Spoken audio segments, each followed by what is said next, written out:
สบายดีเนาะวันนี้จะมาแนะนำการจดทะเบียน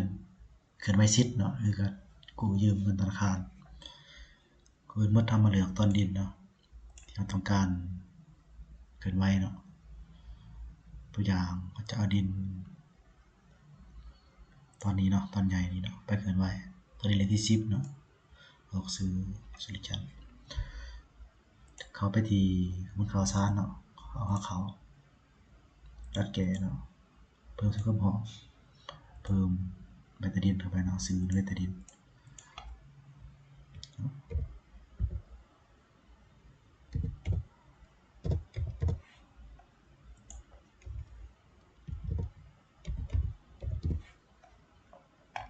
จากนั้นก็มาเพิ่มจุดกำหองเนาะจุดกำหองก็เพิ่มสิทธิ์ที่ดินเนาะตอนนี้เลขที่10ค้นหา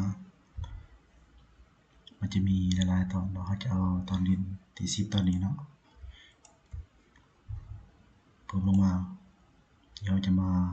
จดทะเบียนเคลื่อนไหวสิทธิ์เข้ามาที่คำหองเข้ามานี่เนาะการ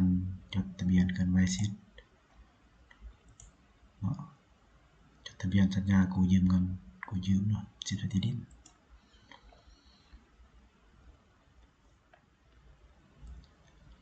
ตอนนี้ใส่เลขที่แล้วก็ความบ้านเนาะยืมเงินตัวอย่างยืมเงินเกิน500 ล้านเนาะแต่เอา700 ล้าน1 2 3ตัวอย่างนี่ก็สำเร็จเนาะจบการดัดแก้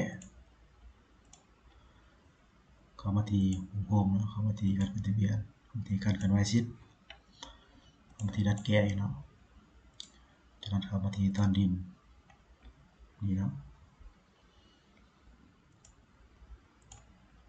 จากนั้นเข้ามาที่เพิ่มสิทธิ์เคลื่อนไหวเนาะจะได้สิทธิ์เคลื่อนไหวออกมาเนาะ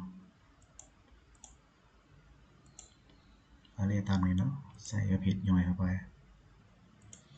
อย่างเนาะจากนั้นเข้ามาที่คำพ้อง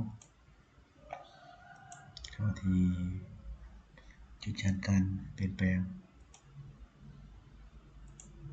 ยืนยันการเรียกจดทะเบียนเนี่ยแล้ว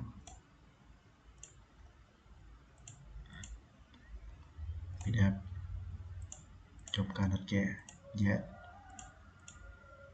นี่แก้ไขขึ้นปิดแอปจบการดัดแก้นี่เนาะถือว่า